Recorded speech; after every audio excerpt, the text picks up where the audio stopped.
Now, to me, there's no such thing as a freshman, and there's no such thing as a senior. There's no such thing as a sophomore. You get what I'm saying? Yeah. If you're good, you're going to play. What's one thing you would go tell Coach Myers this time last year? If it works, it works. If it doesn't, it doesn't. But, obviously, baseball is hard anyways. So, obviously, you're not always going to be right when you make a call. But if you kind of, have an idea of what's going on, that helps too. How do you handle that criticism from, especially the outside noises? What's next? Like what's going to hit us next, or who's going to get injured next, or, just what's going to happen? They're all right answers, but which one do you put in this scenario? I've learned to kind of accept that. Like, you're going to mess up.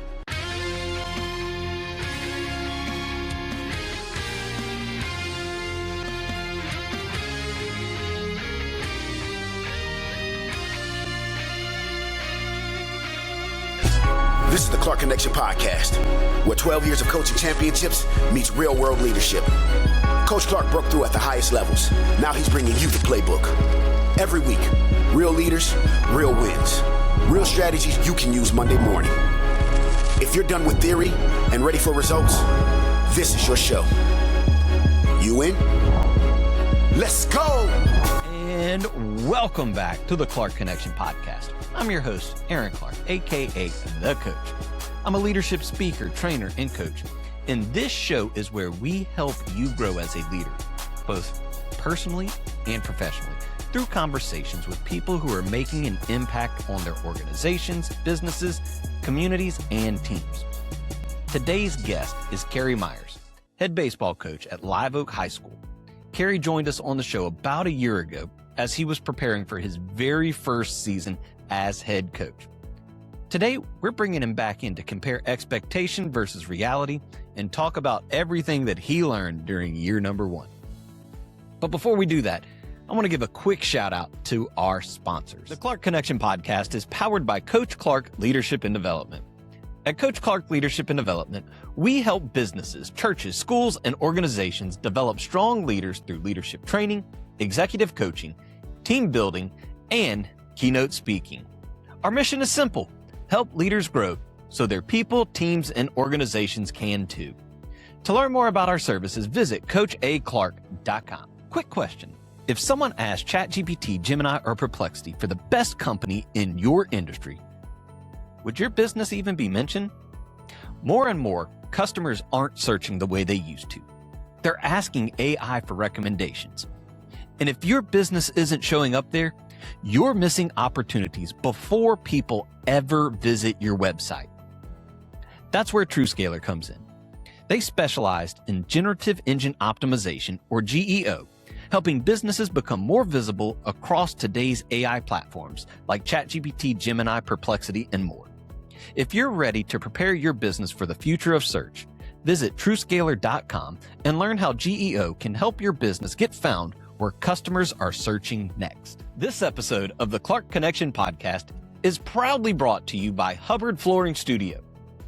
Leadership, growth, and success all start with a strong foundation. And that's exactly what you'll find at Hubbard Flooring Studio. Vicki and her team help homeowners and businesses create spaces that combine quality, craftsmanship, and style. Whether you're updating a single room, remodeling your entire home, or finishing a new construction project, Hubbard Flooring Studio offers flooring solutions and custom blinds designed to bring both beauty and functionality to your space. If you're ready to work with a team that takes pride in getting the details right, visit hubbardflooringstudio.com or call 225-924-1582. Shout out to Steadfast Electric for supporting the show. With hurricane season here, now is the time to think about protecting your home and family. BJ and his team specialize in whole home generators that keep your lights on, your food cold, and your household running when the power goes out. Learn more at steadfastelectric.com or call 225-364-9218. I want to give a shout out to Dr. Bob Smith, chiropractic internist, for sponsoring today's episode. Dr. Bob focuses on identifying the root cause of pain and dysfunction, not just covering up symptoms. If your body isn't performing the way it should, this is the kind of care that looks deeper. Learn more at brspine.com or call 225-291-2626. Dr. Bob Smith, finding the root cause, not just chasing symptoms. A big thanks to Automate Integrate Professional Services for backing the show. Andrew helps businesses simplify, automate, and integrate their systems so leaders stop wasting time on manual work and start focusing on growth. Visit automate-integrate.com or email Andrew at automate-integrate.com. Automate Integrate, systems that work so you don't have to overwork. Yeah, a huge thank you to all of our sponsors for helping make conversations like this possible. And before we get started, make sure that you are subscribed to the Clark Connection podcast wherever you're listening or watching. And if you're on YouTube, hit that subscribe button and the notification bell so you never miss an episode. You can also connect with me across all social media platforms. Just search at Coach Clark Leadership. Now, when Cary and I first sat down, he was stepping into a brand new leadership role. Like many first-time leaders, he had a vision, a plan, and plenty of excitement about what was ahead. And then reality showed up. Like, we're talking about what happens when injuries pile up, expectations meet adversity, and every decision suddenly carries a little bit more weight. Cary shares what he learned about leadership, culture, accountability, handling criticism, trusting his assistants, and leading teams through challenges that nobody could prepare for. Whether you're a coach, a business owner, manager, parent, or somebody just trying to become a better leader, there are lessons in this conversation that apply far beyond the baseball field. So let's get into it. Here's my conversation with Cary Myers. Awesome. So welcome back to the show, Cary. Nice to be back. Nice to be back. Yeah. Or should I say Coach Myers, you know, that's that. Sometimes it's hard to differentiate for me because it's like, hey, we've known each other so long. Right. It's like, no, you're just Cary. Right. It's fine. That's fine. But so Coach, man, last year when we had you on about the same time, newly hired head coach, going into your first season. But let's kind of talk about that a little bit. Let's you know, how did the team do this year? Letting everybody know that first. Yeah, we made it to the second round of playoffs. We finished out the season 18-20. So losing record, yeah, but you know, we battled a lot of obstacles this year, injuries, you know, that were kind of unexpected. That, I mean, you could, you know, say that it, you know, hurt and make excuses, but that's not really excuses, because when you have injured players that aren't playing, it kind of changes the lineup a lot. So that hurt us. But we definitely, for what we had, we battled for sure, and we made a run. And at the end of the year, we made a lot of noise to get into the playoffs, and we weren't supposed to make the playoffs. We ended up winning out our last 6 games of the regular season. And I told the boys the last 6 games, you know, I told them, I said, hey, this is a must win if you want to get in the playoffs, and we won. Then we get to the next game, must win. I kept telling them, win this game if you want to keep your season alive. And, you know, they kind of knew, and I was honest with them, like, hey, we lose 1, probably not getting in. We ended up getting in. You know, we won 6 in a row. So we went on a streak. We were hot. Get to the first round of playoffs. We were the 23 seed, and we upset the 10 seed. Took 2 out of 3. Crazy first round series. First game of the series actually went 14 innings on a Friday night. So we upset the number 10 seed. Yep.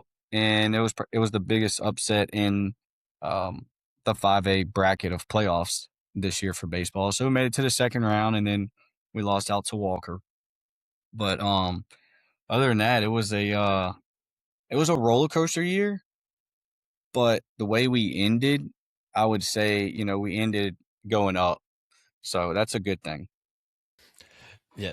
And you'd mentioned like the obstacles that you guys had to overcome, a lot of it being injury. Like, how do you go about preparing your team for stuff like that? How do you, or as the leader of the team, how do you prepare for stuff like that?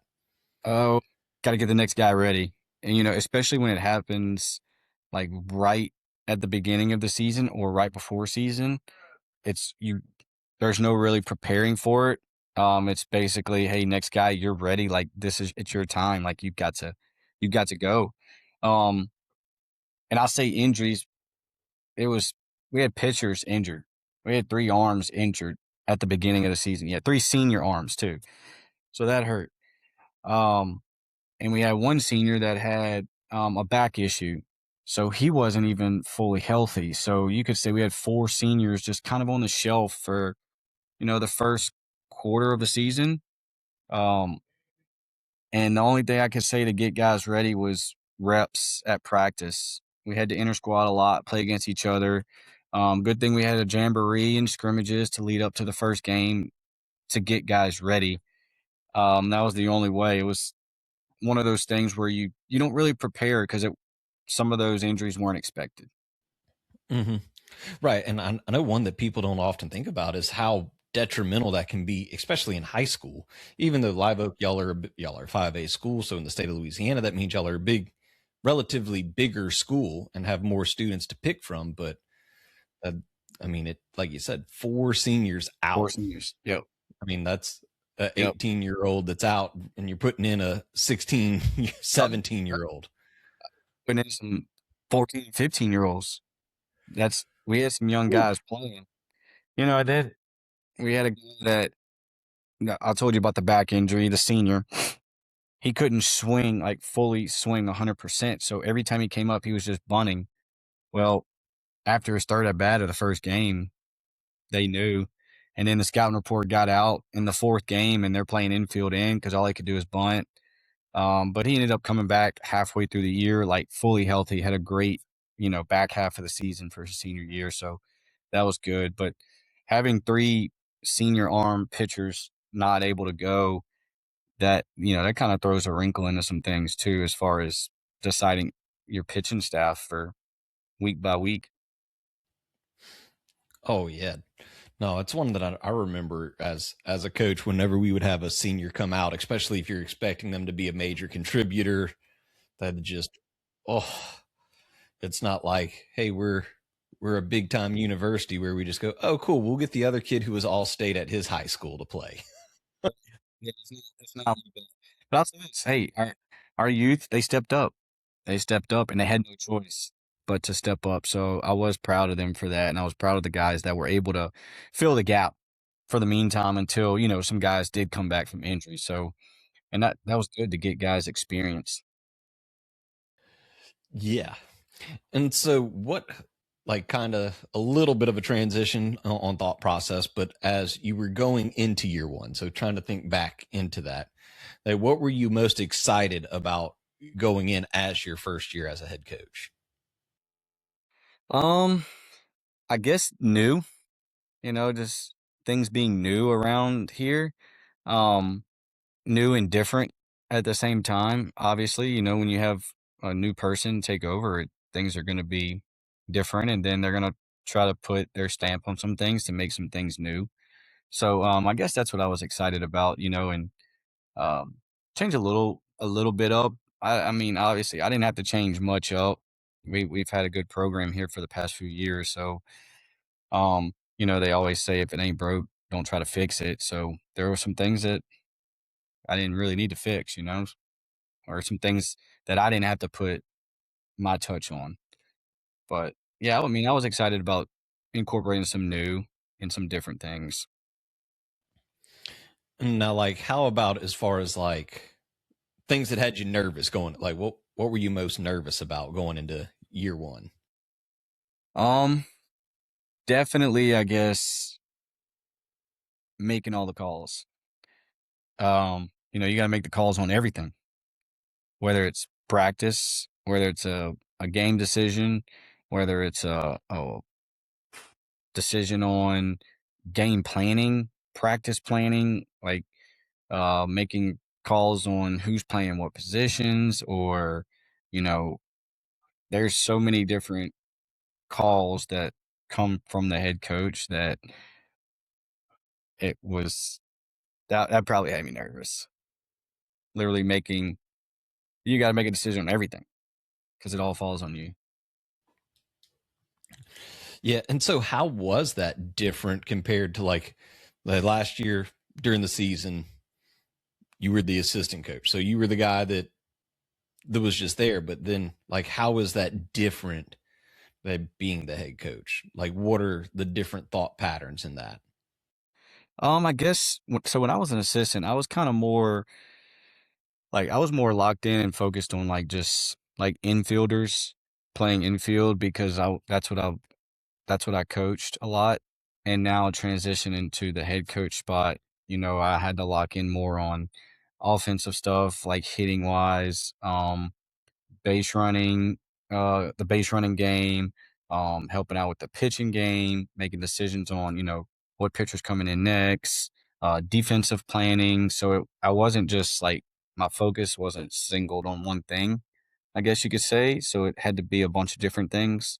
And that thought process on all those things, you gotta be able to, lock in on those things and understand that you have to make decisions for them. If you're getting value from today's episode, take a second to like, follow, and subscribe to the Clark Connection podcast so you'll never miss a future conversation on leadership, growth, and success. Let's dive back into today's topic. Yeah. And now, as far as that goes, like, I know as the assistant, you probably were like, hey, because it was Cassard that was the head coach, right?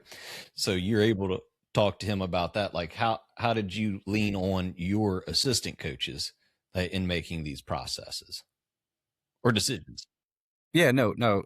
Obviously when we're on defense, I'm talking to my infield coach about positioning or getting this guy over here, depending on what the hitter does or the tendencies of the hitter. And then I'm talking with the pitching coach constantly about, hey, let's throw this. Hey, let's throw that. Hey, what you think about this? Or just telling him, hey, you go talk to the pitcher right now. You take a mound visit, or I'll go take a mound visit, just so they can, hear different voices. So yeah, definitely, I have to lean on other people, and that's the whole point of having assistants. Is that way you can bounce ideas off each other and you can talk with them and game plan through the process. And Jesse did that a lot with us.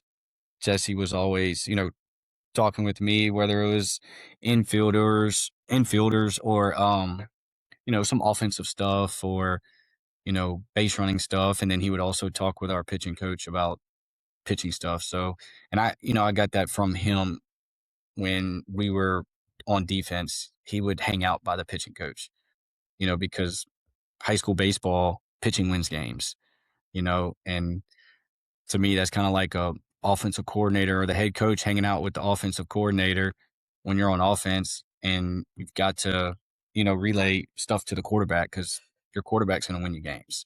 That's kind of how I view the pitcher. The pitcher is like our quarterback. You got to go win games, and that's an important piece. And I like hanging out with the pitching coach right there in the dugout when we're on defense. Yeah. And I guess that does make the huge difference because that, like you were saying, you got to be able to trust them.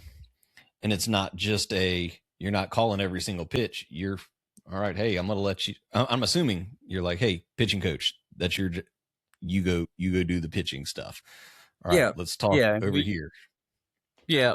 And I trust him to go do that. And, what we do, like during the game, like we kind of both, have thoughts back and forth because I think of things from a hitting perspective.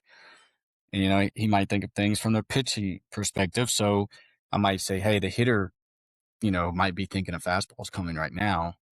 And so okay, well, here's a changeup, curveball, slider, whatever, something different than a fastball. And if it works, it works. If it doesn't, it doesn't. But, obviously, baseball is hard anyways. So you still got to throw the ball over the plate. They still got to swing a round bat, hit a round ball. So, a lot of factors come in with baseball. So obviously you're not always going to be right when you make a call, but if you kind of, have an idea of what's going on, that helps too. Yeah, so how do you deal with that? Like, how do you go about, all right, I made the wrong call here. Like, how does Coach Myers go from there? Got to move on. I don't have time to, I don't have time to like just sit there and feel sorry about it, and I'll tell the player, hey man, that's on me. I'm sorry. I thought this was going to happen, so that's why I did that. But I tell my players, hey, you can't sit there and feel sorry for yourself when you make an error. You can't feel sorry for yourself when you strike out. Like, you have to move on because you have 7 innings in the game of baseball. That one strikeout, it's not going to lose you the game. That one error, hopefully that one error is not going to lose you the game. And you're going to get to go back up to bat again. You're going to go play in the field again. And I guarantee you a ball is going to be hit to you again. So you don't have time to sit there and feel sorry for yourself. So that's kind of how I think of it as coaching as well. I'm going to make the wrong calls. It's part of it, and I might make a call where I tell a kid to steal and he might just trip and fall and they throw him out. But it's baseball, and crazy things happen in the game of baseball. So Right. It's part of it though. I've learned to kind of accept that. Like, you're going to mess up. They do say that pro hitters get paid millions to hit 300. Well, they mess up 7 out of the 10 times they mess up. 3 times they get it right and they make millions. Yeah. Oh yeah. And I just want to clarify for that anybody listening, that when he says 7 innings, that's in high school baseball. It's high school baseball. Because I at first went, nah, Cary, dude, there's not. But I was like, no, you're right. In high school, it is 7. High school baseball. Now, this year, we went into extra innings. Like I told you, we played that first round playoff game. First game, we went 14 innings. I mean, that's 2 high school baseball games. Right. And that's what I was just thinking as you'd said it was, wow. So you played 2 games without ever really taking a break. So yes. Then we had to be back the next day. And I know this is kind of, we're talking about what I've talked about earlier, but so we played 14 innings on a Friday night, had to come back Saturday to play a doubleheader. All right. Well, we had to win the first game on Saturday to even force game 3. We won the first game Saturday. Guess how many innings we played? 9. So then we had to take a little break and then we had to come back and play another 7 innings. So, hey, but y'all got the job done. Got it done. You got the job done. Yep. Now, okay, this was a good one that I had. That was, what were some assumptions that you had about being a head coach that were completely off or were completely wrong? I guess the amount of things that you have to do that don't pertain to baseball. Like, when I say don't pertain to baseball, like specifically coaching baseball. Right. Okay. You got to do admin things behind the scenes. There's so much other like background things that a head coach does that it's not seen, I guess, by the everyday person that comes to watch your baseball program play. Yeah. So what do you mean by like behind the scenes admin stuff? Oh man, as far as just scheduling things, umpires, gate workers, concession stuff, like, and what I do is I'll put together a team to help me with those things too. So it makes my life easier when it is season time. And what I do is I create a group text message, and it involves every person from my principal down to the athletic trainer. And I have all these people in this message, and basically I just send out, it might be as simple as, hey, the game's canceled today. And that way my gate worker, my concession, my administration, security, like they all know, like, all right, game's canceled. And that way I don't have to go send out a bunch of text messages. So I've had to create that. But I've kind of, put that together in the past as well, even when I was an assistant, because I knew when I became a head coach, I wanted to have, like a system to where I can notify multiple people. So that kind of makes my life easier too. But, there's a lot of things, I got to be on the same page with our strength coach, because we have our own strength coach here at Live Oak, and he does the weight room. He runs it. So I got to be on the same page with him. Got to be on the same page with my assistants. Facility upgrades. Who's coming in and out the field. Just so many other things than just writing that lineup. Yeah. Oh yeah. I mean, even though my head coaching was soccer and bowling, but it's still I forget about the other behind the scenes. Right. Right. And look, I couldn't imagine a football coach with some of them have anywhere from 80 to 120 kids in their program for football. I mean, that's a lot. And I have close to 50, but yeah, football, man, I couldn't imagine the amount of things they have to do.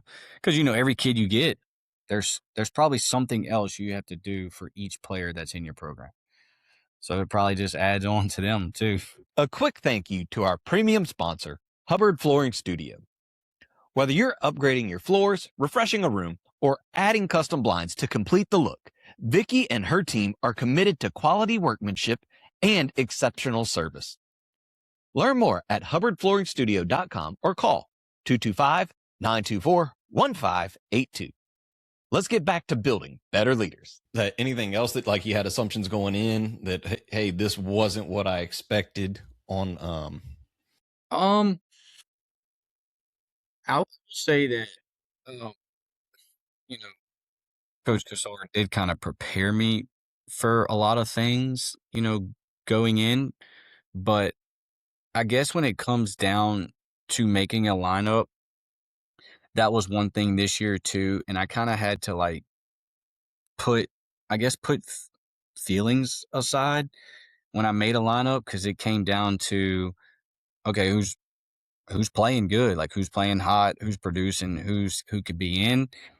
And one thing that I did figure out this year, and I never really thought of it this way, but I don't know, this year I really thought of it, is that now to me, there's no such thing as a freshman, and there's no such thing as a senior. There's no such thing as a sophomore. You get what I'm saying?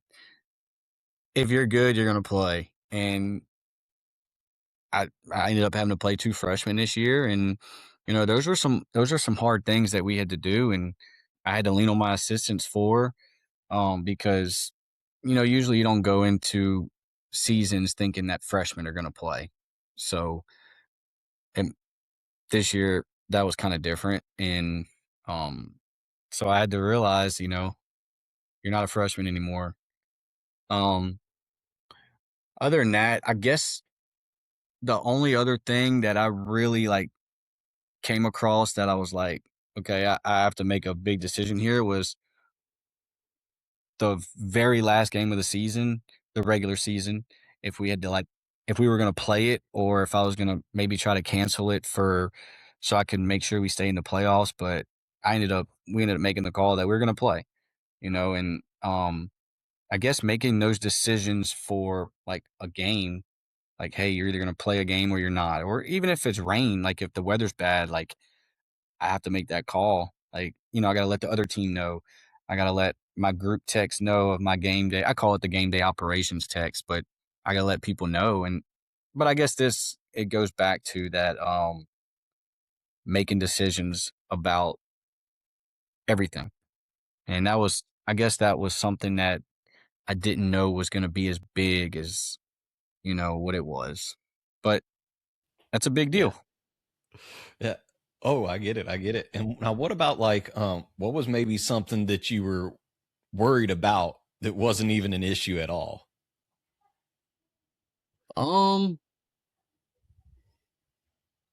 Man, that's a good question. We might have to come back to that one. I might have to think, because I don't really know. And I don't want to sound negative, but we hit so many obstacles this year, and I was at one point, me and my assistants, we sat in the office and we were like, what's next?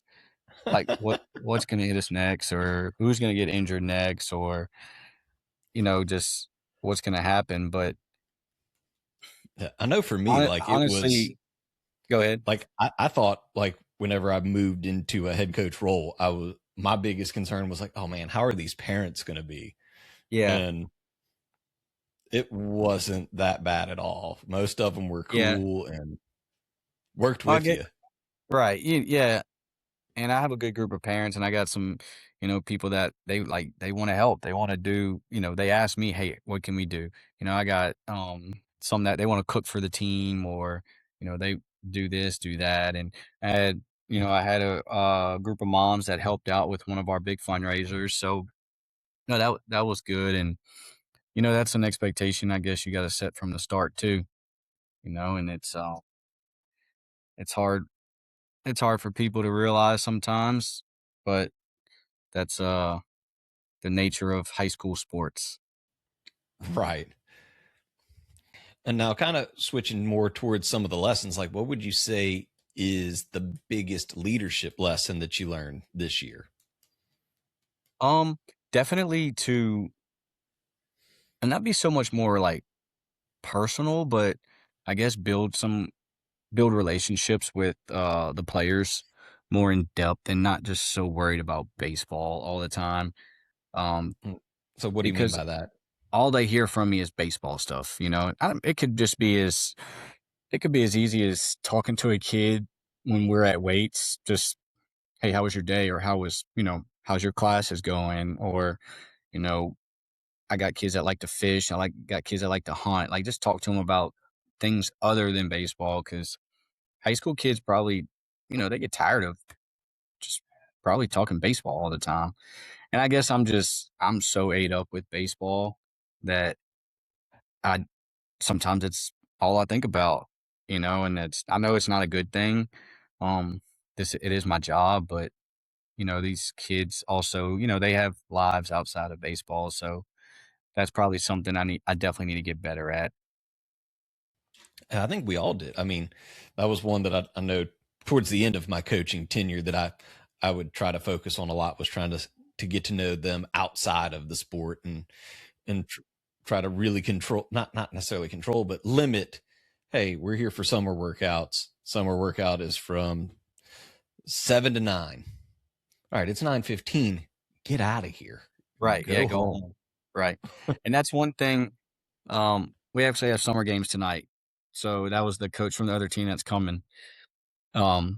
Needs to borrow some baseballs, but yeah, we do summer ball, and we actually go in the month of June, and we don't play in July. So that is one thing too. I know you talked about, like, 9:15, get out of here. In the month of July, I tell them, like, hey, I don't want to see you.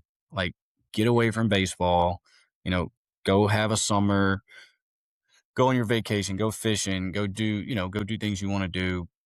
Get away from baseball for a little bit. And then when we hit back in August, we start back weight training and kind of get after it, and we get that, they get that hungry drive back. Yeah.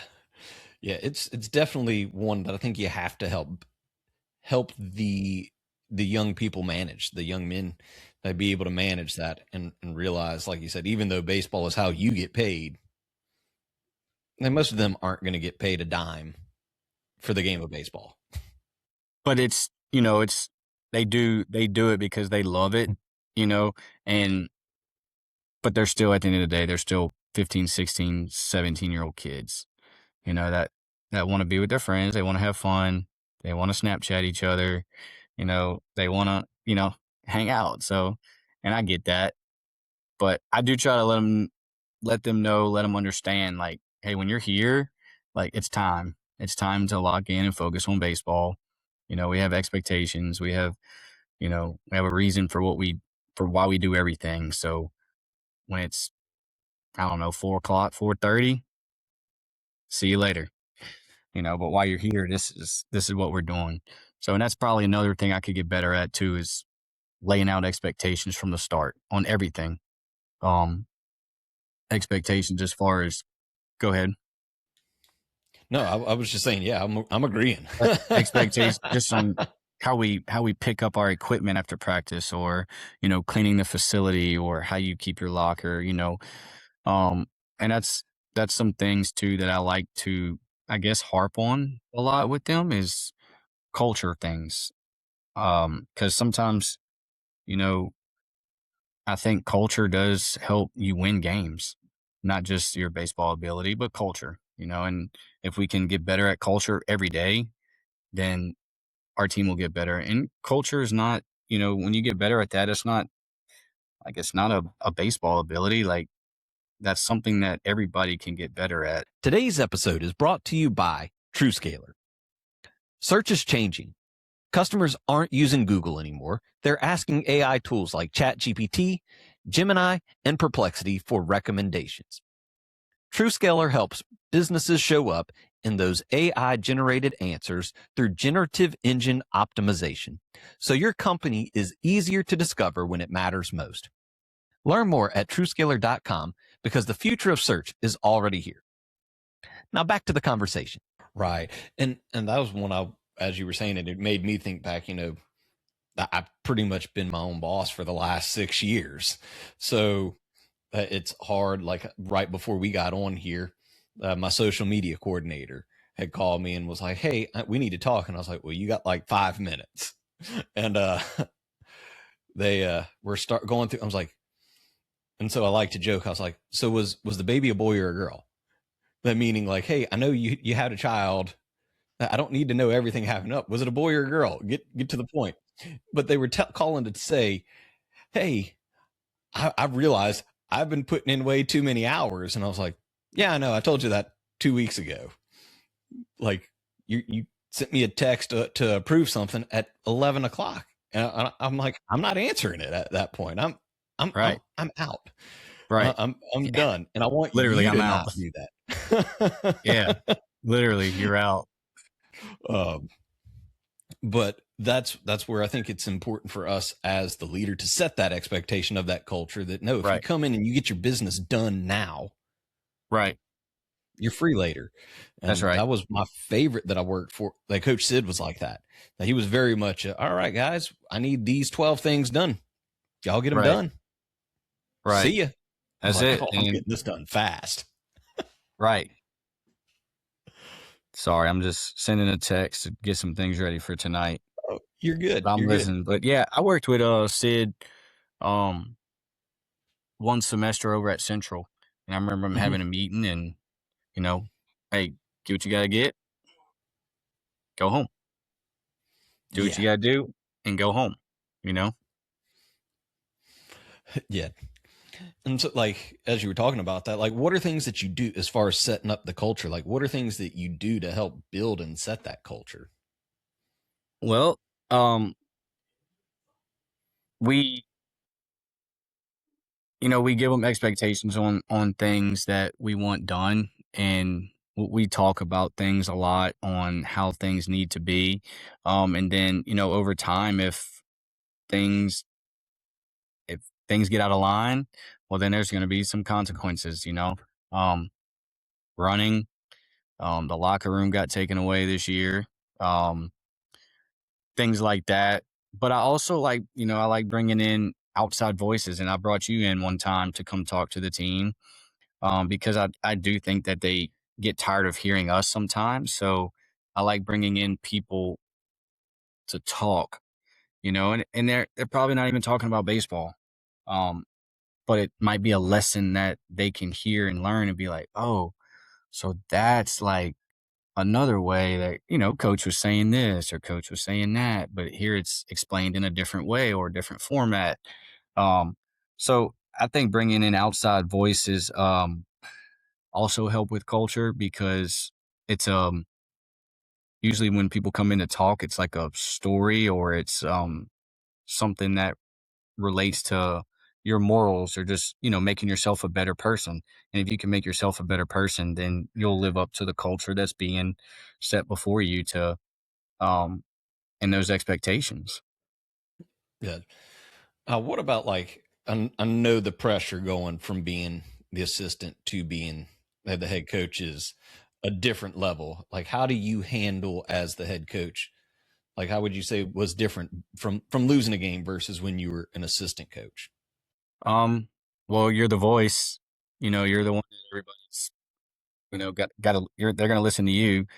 And then there was this one guy I talked to when I went to a big baseball clinic in Columbus, Ohio, and I asked him, I was like, for some advice on, as a first year head coach, you know, what's your best advice you got for me? And he told me, he said, no matter if you win or lose, always, always talk about culture. He said, because your culture is what's going to set your program. Maybe not the first year, maybe not the second year, but by the third year, like, it'll be running like you want it to. And so that's probably definitely something different, because as an assistant, when the game's over, like, you're just kind of standing in the back. You're also listening to the coach, and then you might talk to your group that you're in charge of. But other than that, being the head guy, you have to face everybody. You have to talk to everybody. So sometimes I like to talk too much, so I try to keep it short and sweet after a game, especially if we win. Sometimes after we win, I won't even talk, because we'll go in the locker room and I let the boys go dance in the locker room after they win. Have a good time. They like to get me in there to come dance sometimes. So I'll go in there and cut up with them, have a good time, and let them know, hey, I'm a human too. I like to have fun, and they know if we win, we dance. But sometimes you don't need to say anything, especially if you win. Just let the train keep rolling. No, that's a good one. And I think one that you were saying too, with the guy, like with winning or losing, they talk about the culture. This is how we do things. This is why we do things. That's important. And I think it's even more important when you lose, that to set that, or if they don't do that when you win, hey, we won, but that's not how we win. Right. And yeah, there were some times where we won, and I would tell them, like, hey, there was one thing in the game I was upset with, and there was, bats not where they were supposed to be in the dugout, or there's baseballs on the ground, guys. Like, pick the baseballs up. As simple as somebody walking and stepping on a baseball, rolling an ankle, and now you're out for a couple weeks. That throws the team in for another loop. And we were already behind the 8 ball. We couldn't have too many more obstacles. So, yeah. And now, what about, like, as far as handling criticism? How do you handle that criticism from, especially the outside noises? You went from, like, nobody talks about Coach Myers to now, like, oh, this Coach Myers character. Yeah. Look, I've always told myself it's part of it. You're going to have critics all the time. It comes with the job. I tell myself that all the time, but I guess it is what it is. And I don't let it bother me, because I understand that I have, you got to keep moving forward anyways. Kind of like I told you, when I do make a wrong call or a wrong decision within the game, you got to move on. So when that stuff happens, I just don't let it affect me and bother me. Hey, hold on one second, Aaron. Look, there's my keys. There's the sign right there. Go ahead and lock this gate, the gravel gate, and unlock the other one. Yeah, please. And then, are there people in the stands yet? All right. Yeah, go ahead and lock that so people ain't coming in. Sounds good. Let me know how much is in there. Yeah, before you start taking, because I forgot. I didn't even count, honestly. Appreciate you. Sorry about that. My gate worker for the night. Oh, you're good. My internet was freezing right there bad. So, but yeah, I know you were talking about like, having outside noise and critics and stuff, and it's part of it too, and I tell our players too all the time, y'all have outside noise and y'all have critics that don't think you can do things. So you got to go and prove them wrong. And I guess I'm still, like, in that competitive mindset. I'm young, I'm competitive, that when I have critics, I still like to prove them wrong. But that's just that inner competitiveness in me. Yeah. No, I get it. And so, as kind of trying to start wrapping up, like if we could go back to this time last year, what's one thing you would go tell Coach Myers this time last year? Just keep your head up, and stay the course. And when I say stay the course, obviously you got to have a vision, a vision for what you want, and keep pushing towards your vision, and don't let things, get you off that track, because, things can, and, you can also get down, go on a losing streak. We went on a 5-game losing streak, and I'm looking at our assistants. I'm like, but I mean, can y'all tell me, give me something, and we're just all kind of looking at each other. But, there's always going to be, obstacles every year, every season. Nothing's ever going to be perfect, but you have to, keep your head up and keep pushing towards your vision. Because if you don't, then you're going to lose sight of that vision, and now you're going to, start getting off track. I want to take our relationship to the next level. Let's become social media friends. Follow me at Coach Clark Leadership, and let's keep the conversation going in between episodes. Now let's get back to the connection. Yeah. Now, what about something you're more confident now than you were last year at this time? That's a tough one. That's a tough one. I don't know. That's because I guess I was just, last summer I was more busy trying to get things ready or get things set. Whereas right now, there's a lot of things that I have set already. I just gotta, check a couple more boxes for our summer phase. But I guess one thing I would tell myself too from last year, be over prepared for everything or anything. Because, there were some things that I felt like I didn't prepare for as good, or prepare for as, I could prepare better going into this year. And there's already some things that I got going on in my mind that I've been preparing for, I've been thinking about, just to not only to make our players better, but just make the program better. Yeah.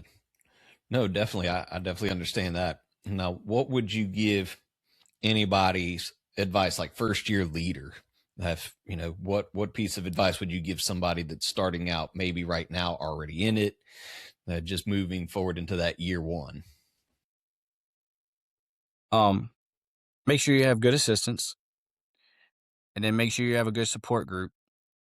And then if you're married, you better have a good spouse, and your spouse better understand what you do, and, but also help out your spouse whenever you're not doing whatever your everyday job is. But man, having good assistants, that's huge. And then having a good support group, whether it's family or close friends, or, it might be your staff, it might be your assistants or people that you work with, and then having an understanding spouse, for sure. Oh yeah. Oh yeah. Definitely. I think that's the most important decision anybody makes as far as business, leadership, whatever. Who you marry is so crucial to that. And you've been in multiple jobs or positions, so I mean, you know how it is, and the hours from when you were coaching to the hours that you're doing now, it's probably a total different lopsided schedule, and you probably have to have that support too, and then you have to, give it on the other side. Yeah. Well, it's a lot different now too. So whenever I was coaching, my boys were 5 and 10. because I've been out of the game since 2019. So what is that? 7 years now? Yeah, 8 and 12. So it was a lot different whenever I was coaching because they were little. Right now, I've got a 19-year-old and a 15-year-old. So they don't need me as much. Man, we were at the state championship game last year. We were playing, and Brooks was 3 or 4 weeks old. Yep. And then Josie was 4. So now I have a 5-year-old and a 1-year-old, and I know it's tough. It's definitely tough, especially them long hours, when daddy's not home. But it's worth it because it's summertime now, so I get to hang out with them, and when I'm with them, my time's with them. Yeah. No, that was what I loved about coaching, man, for sure, is especially while they were young, I would just bring them with me to summer workouts. Like, all right, let's go. We're going to summer workouts. Right. Hey, Josie came to baseball camp with me last week. Yeah. And those I think those are special moments, man, that you get to bring. Like, not everybody can bring their kid to work. Right. No, that it is. And that, I say I can't wait for Brooks to get a little bit older, but I can wait because I want time to slow down. But no, I definitely like for him to be able to come to baseball camp or just come and be in the dugout when he's a little bit older. That'll be pretty cool. Yeah, I was about to say the bat boy. Yep. I'll put a helmet on him. I did it. I was a little bat boy, a little water boy on Friday nights. That's what I was gonna say. Get him one of those little bug spray carry around. Keep everybody hydrated. No doubt. I remember, man. I still think about those times. Those were good times. But there was one game, man. I fell running onto the field with one of those things before. Little yellow things. So yeah. No, I remember those, man. Those some good times. Good times. Out.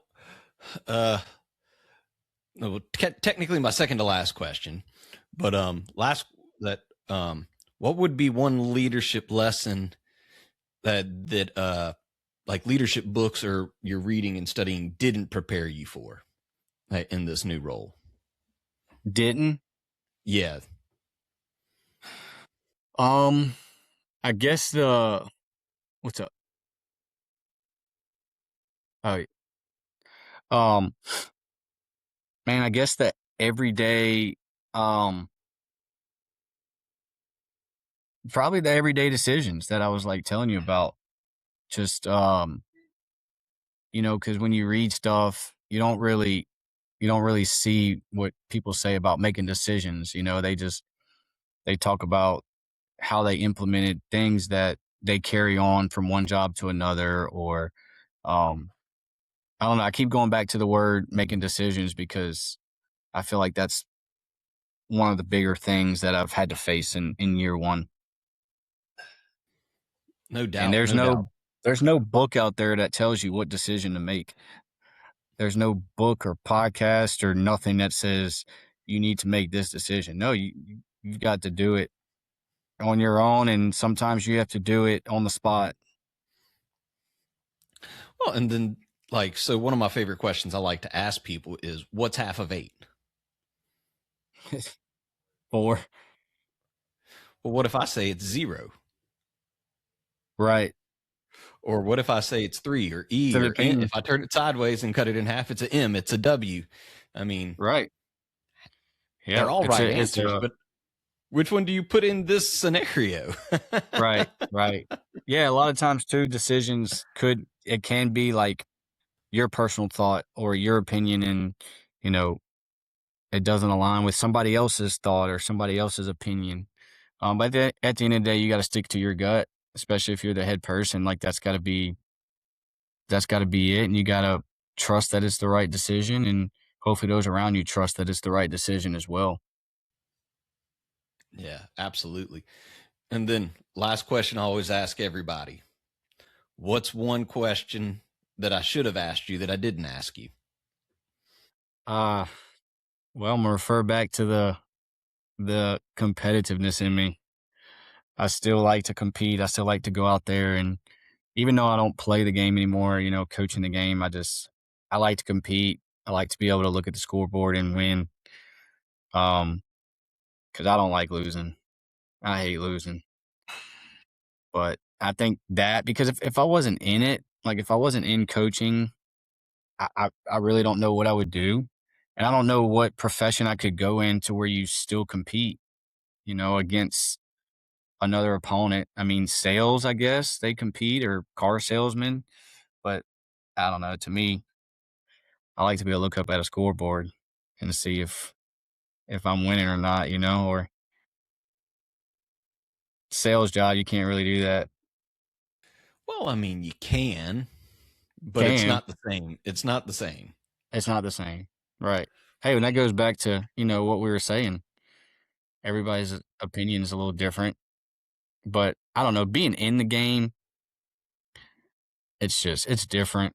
I like going to coaching clinics and hearing from college coaches. I like watching college baseball. The World Series is going on right now. I have it on in the office. I mean, if I was doing something else, I don't know if I would be doing that or if I would really be that deep into it. Yeah, I know what you mean.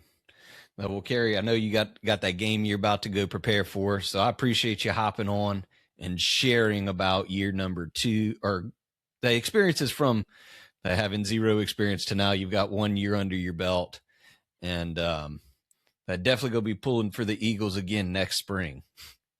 Sounds good. I'm gonna get you back in. Come talk again. Yeah, I was about to say, get me in there. I'll make sure to do a better job this time, so y'all don't start off with everybody injured. Yeah, hopefully not, man. Injuries are they stink, but sometimes you never know. You never know what'll happen. You know how it is being an athlete. Injuries just come about. They do. And I think that it prepares you so much for those that do play athletics, that being able to, how do you overcome the setback? How do you take it and then move forward? So definitely appreciate you hopping on, and thank you. We'll see how it goes year 2, man. That sounds good. I appreciate it. All right.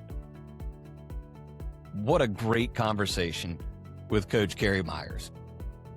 One of the biggest themes that stood out to me throughout this entire episode was that leadership looks very different when you're the one ultimately responsible for the outcome. We talked about navigating injuries, managing expectations, making difficult decisions under pressure, building a culture that can withstand adversity, and trusting the people around you, as well as learning from mistakes instead of being defined by them. Whether you're leading a baseball team, a business, family, an organization, the lessons we learn from Coach Cary remind us that leadership isn't about having all the answers. It's about continuing to learn, adapt, and grow through every challenge that comes our way. Again, a quick thank you to all of our sponsors for their continued support of the Clark Connection podcast. We could not do this without you. And if you enjoyed today's episode, make sure you subscribe, leave a rating, a review, and share this with a friend who could benefit from it. And then don't forget to connect with us on social media at Coach Clark Leadership. And remember, you don't need to be great to get started, but you have to get started to be great. So keep leading, keep learning, keep connecting, and I'll see you on the next episode of Clark Connection Podcast. Thanks for listening to the Clark Connection Podcast. If today's episode added value to you, do me a favor, follow the show and share it with someone who needs it. You can connect with me at my website, coachaclark.com, or on social media at Coach A. Clark. All the links are in the description. Until next time, keep leading, keep growing, and keep connecting.